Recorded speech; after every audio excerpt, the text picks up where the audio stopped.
Bagyo't lahat, nagluto pa rin ng spaghetti ang isang dakilang ina para sa birthday ng kanyang anak. Kaya naman ang kanyang anak na si Delio, ang pasasalamat, abot hanggang langit. Simple lang ang litratong ipinost. Batang lalaki, katabi ang isang kawaling spaghetti. Pero ang caption, umantig sa milyon-milyon. Kahit bagyo, may spaghetti pa rin. Salamat, Ma. Ito ang ipinost ni Delio sa kanyang ika-13th birthday nitong linggo. Ang simpleng birthday wish niya, Birthday ko, pagluto daw ng spaghetti. Paborito na akin ang spaghetti. ang problema nung araw na yon, binabayo ng bagyong Bising ang kanilang bayan sa biliran. Dito, wala na, sira-sira na. Huwag na kay bagyo. Malakas ang hangin at saka maulan, sabi niya. Magluto la, ma, kay bibigyan ko daw ang mga kaibigan ko. May isa pang problema. 300 pesos na lang ang pera ni Nanay Rhea. Pero bahala na. Pinagkasya niya ito. Matupad lang ang hiling ng kanyang anak. Kahit malakas ang ulan, lumabas po ako para lang bumili ng pansahog ng spaghetti. Ang 1 kilo ng spaghetti o pasta, pinutol-putol. Pinagkasya na rin ang tomato sauce at condensed milk. Papalami. Dahil walang pambili ng giniling na karne, 1/4 kilo ng maliliit na hiniwa-hiwang hotdog ang kanyang ipinansahog. Puro lang hotdog at saka spaghetti sauce. Kahit hagdog lang, special pa rin spaghetti kasi mama nagluto. Masaya kay natagaan ako siyang kahit nagluto si mama. Naisip ko na ulay pera si mama tagdi may kaluto spaghetti pero nakaluto. Ngunit ang talaga raw nagpapa-espesyal sa spaghetting ito, recipe pala ito ng ama ni Delio, na nito lang April 2, inatake sa puso at namatay.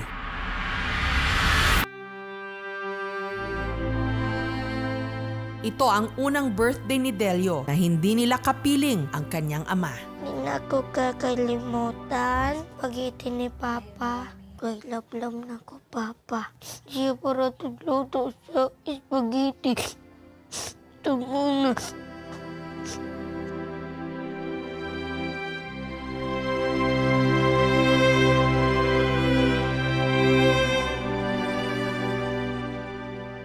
Nabuhay ni Papa. Siguro po. Buhay ka po. Namiss ko si Papa. Nag-standby mi sa bayag. Tuwa na ko yung kaduwa.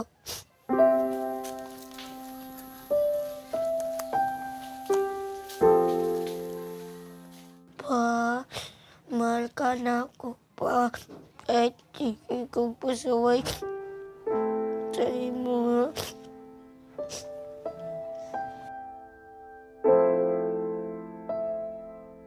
Pa, miss na kita pa.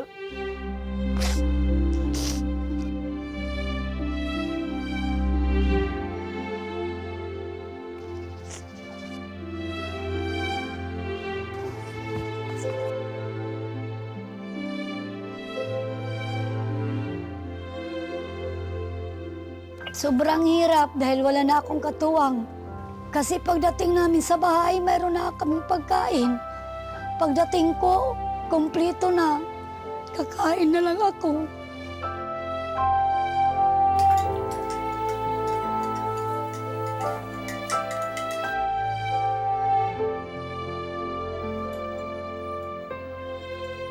Ngayon, wala na. Nagpapabisi na lang ako para hindi ko siya masyadong maalala. Pero pag gabi na, pag tuwing gabi na, alala ko na.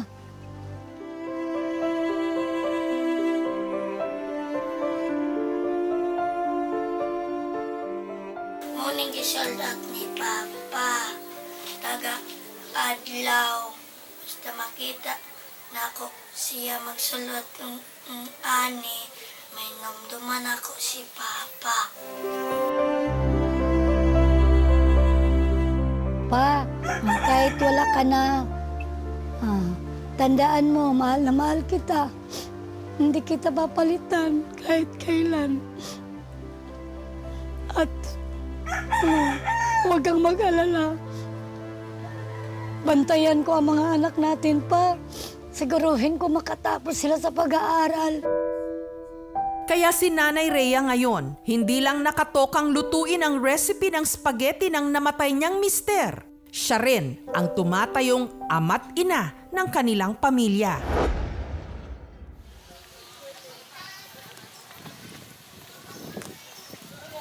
Public school teacher si Nanay Rhea. Noon pa man, baon na raw sila sa utang. Pero mas lalo raw silang nalubog sa pagkamatay ng kanyang mister. Budget ko lang pa kasi nagbayad kasi ako ng funeral homes ng asawa ko, yung balance. So yung natira na lang, yun na lang ang ipinagbili ko. Kaya luho para sa kanila ang mag-spaghetti sa panahon ngayon. Ang mga sakripisyo ni Nanay Rhea, susuklian ni Delio sa pangakong pagbubutihan niya ang kanyang pag-aaral. Ito'y kahit hirap siya ngayon sa kanyang klase. Lalo pat cellphone ang ginagamit niya para sa kanyang assignment. Luma na at hinihiram lang niya sa kanyang ate. Sa pagbibisikleta na nga lang daw nililibang ni Delio ang sarili.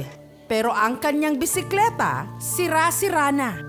Ang isa pang hamon para kay Nanay Rhea, naiwan sa kanyang pangangalaga ang isa pa niyang anak, si Glidel, na may cerebral palsy. Sa edad niyang 28 anyos, hirap si Glidel magsalita. Hirap ding makatayo at makalakad mag-isa. Nakakita kong ate maglisod o lakat. Tabangan ako, ilalayan ako. Nang makaaway si ate, pinatatanggol ko dahil naawa ko. Ate ko, naawayon siya. Saya lang si Dea. Love Dea. I love you, Dea. Kiss. I love you too, ate. Ang mabuting balita, simula nung nag-viral ang kanilang post, dumagsa ang tulong. Sana magustuhan mo itong simpleng regalo ko. Happy birthday, Rodelio Tualia. Laging magpapasalamat sa Panginoon. So ito po ang tulong na bibigay ko kay Rodelio. Dahil batid daw niya ang pakiramdam ng walang-wala, agad siyang nagpadala ng regalo, pagkain, pera at brand new tablet para kay Delio. Natouch ako syempre kahit bumabagyo na sa kanila, pinilit pa rin nila maging masaya. Ang birthday ni Delio, extended din. Pinadalhan siya ng birthday cake ng may-ari ng bake shop sa kanilang lugar. Samantala, ang lokal na pamahalaan ng Kabukgayan sa Biliran may pahabol ding birthday gift para sa kanya. Ang LGU binigyan ng scholarship si Delio. Niregaluhan din siya ng bisikleta. Binigyan din po ng aming programa si Delio ng pinansyal na tulong. At bilang pasasalamat, nung araw ding yon, muli silang naghanda ng spaghetti. Yung birthday wish ko kay Rodelio, sana lumaki siyang maging mabuting bata, makapagtapos po. Mahal na mahal ko po yung kapatid ko. Kahit bagyo, may spaghetti pa rin. Salamat, Ma. Wala na nga ang kanilang padre de pamilya. Pero hanggat patuloy nilang niluluto ang recipe nito ng spaghetti, ang masasarap na alaala muling magbabalik. Alagaan ko si ate, mama, kuya, pa, promise na ako. Nagtarang kong eskwela pa. Babait ko po para sa inyo po.